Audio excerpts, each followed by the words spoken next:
Let's bring in Heidi Zhou Castro now, our correspondent in Washington, D.C. Heidi, this is, of course, a developing situation. What we've heard from the officials in the U.S., we've had a breakthrough. That's what was said on that conference call. What else do we know?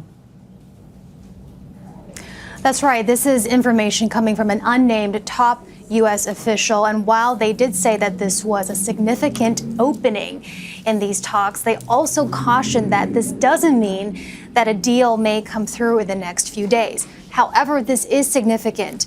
Again, saying that this is a pretty significant opening here. More information was shed also on this talk between President Biden and Benjamin Netanyahu, which lasted about half an hour today.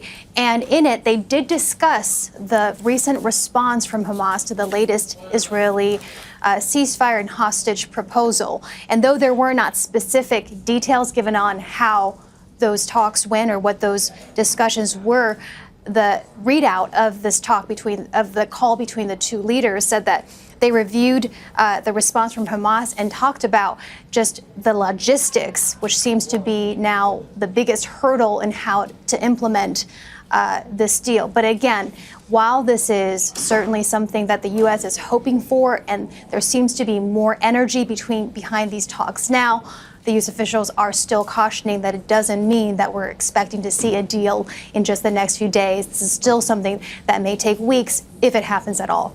And Heidi, as you note there and mention that I suppose we shouldn't expect a deal in days or even weeks, but there was a note from that unnamed official that President Biden was encouraged that Prime Minister Netanyahu was reauthorizing his talk to re-engage in the talks. What can we glean from that?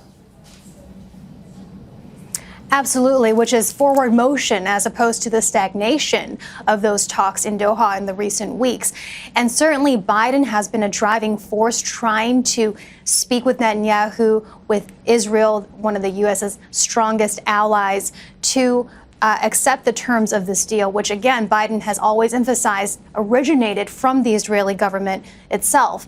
And Biden will have an opportunity to further try to gain worldwide support in encouraging Israel to take this deal. That will be next week when he is expected to talk about the terms of this deal at the NATO summit here in Washington.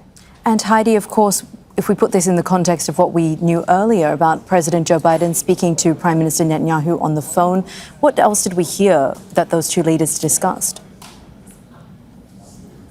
Well, the readout of the call was very non-detailed, but we know again that they talked about the ceasefire, and they talked about the Hamas response, which came on Wednesday, delivered to Qatari and Egyptian mediators to the latest development in those talks. Exactly what the response is, we have still yet to learn.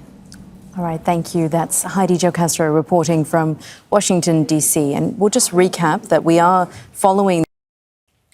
Make sure to subscribe to our channel to get the latest news from Al Jazeera.